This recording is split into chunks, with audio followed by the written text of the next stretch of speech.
So it's finally time that we address one of the biggest elephants in the room concerning the ending of Seven Deadly Sins. And this would be Arthur and like Arthur's fate and what is going on with him in general. Now, there will be very light spoilers for Four Nights of Apocalypse. Nothing super crazy to the plot, but if you are just completely unfamiliar with the Seven Deadly Sins sequel, there will be light spoilers on what's going on in there, but nothing, as I just said, to ruin you. So if you do want to read it, you totally can. Now, with that out of the way, I do want to say, if you do enjoy the content, if this is your first time here, make sure you do subscribe to the channel. I do post videos like this quite often, as well as reviews for the Four Nights of Apocalypse, if you are finished with Seven Deadly Sins. Now, with all of that out of the way, we can finally talk about Arthur. So, as many of you may or may not know, Arthur is the central antagonist for Four Nights of Apocalypse. He is essentially the main one pulling all of the strings right now. That is kind of, I don't want to say ruining a lot of people's lives, but essentially ruining a lot of other races' lives. His main goal right now, which is the easiest way to sum it up, is human supremacy. He wants humans to be at the top because of all of the things that they've had to go through at the hands of the other races, such as getting caught in between the Holy War and kind of just being susceptible to like the whims of giants. I mean, humans really honestly haven't had too much interaction with fairies. Like, I don't really think fairies have really done anything to humans, but he does like, loop them in with all the other ones, seeing them as a potential threat to the human race as a whole.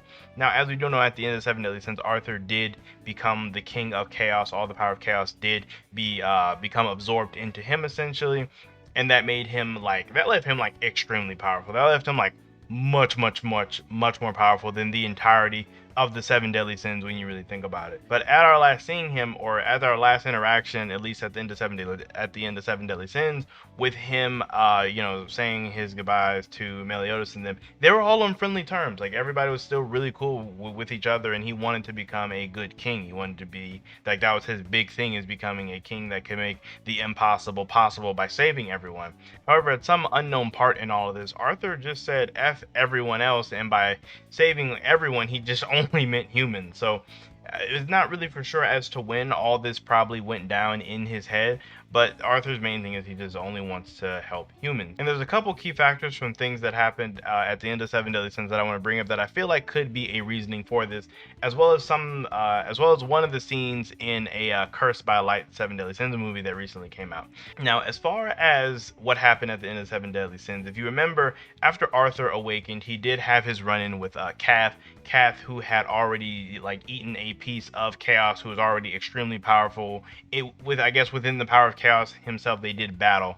However, in the fight against Cath, they were unable to kill him just because Cath couldn't be killed by conventional means. So Arthur had the idea, instead of letting Chaos, or not Chaos, but instead of letting Cath eat him, he instead consumed Cath himself. And it's funny because when you think about it, Cath wanted to eat Arthur to get all of the power of chaos to himself, which, if that was the case, then the inverse should be true of it. With Arthur consuming Cath, he then got all of the chaos power that Cath had within him.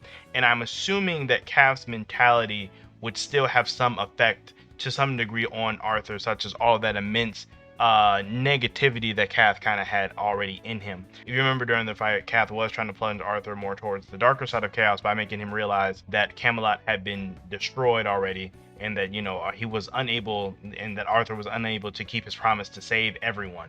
So I feel like with Cath being inside of Arthur to that capacity, he would still have somewhat of an influence over Arthur's mentality, especially because Arthur was so new with his chaos abilities. Like, he wasn't really used to them, and even Arthur's slight change in emotions can like drastically affect everything.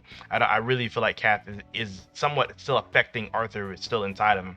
And this leads me to one of the scenes in Cursed by Light, which was Arthur personally buried, or made a burial for everyone in Camelot that died. He made one for every single person. So I feel like at some point, through burying all of your countrymen, something will probably break in you. Like, I feel like even the cheeriest person would become like completely apathetic to everything at that point. And to make matters worse, there was a giant and fairy army that marched on them because of the supreme deity to, like, I guess kill Arthur as well as Merlin. So I guess to add insult to injury, you have multiple races attacking you in your destroyed homeland again because of the Holy War, which more than likely would not leave a very good taste in his mouth. Despite everyone being controlled, this is still another thing that humans were getting caught up in. So if Kath truly is affecting Arthur's mentality, this kind of would have sent him more down a path of, while humans coexist in a world with other races, they will never truly be safe.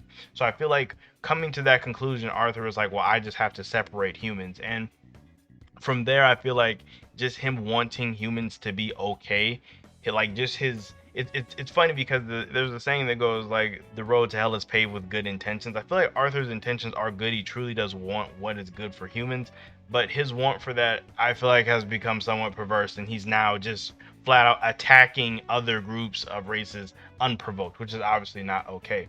Granted, he is chaos, so there is good and bad in what he's doing, which is one of the things that I really do like about it. But at the same time, it really does suck for the other races and for the innocents in the other races that haven't done anything, that are getting, kind of attacked by Arthur and his men for no reason. So that's my thing for what happened to Arthur at the beginning of Seven Deadly Sins, or before the actual start of Four Nights of the Apocalypse. I do believe that just all the events in between, like in that 16 years between the ending of Seven Deadly Sins, somewhere in there before the start, he has just fallen much deeper into chaos than he probably initially thought he actually did. And the Seven Deadly Sins really aren't powerful enough to stop him without Escanor and without Merlin. Because when you think about it, it's just like Meliodas, Bon, Gother, King, Diane, and Elizabeth is there, but it's still not enough without Escanor and Merlin by their side to probably take out Arthur. And even more so since Meliodas did relinquish his Demon Lord ability, so he's like way weaker than he even was during the fight with the Demon Lord. Or you could assume he would be, but that's neither here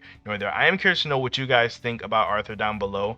Like, let me know, why do you guys think he turned evil? Do you guys think it's Kath affecting him, or do you think it's something else? Do you think chaos is more so innately evil and not necessarily chaotic?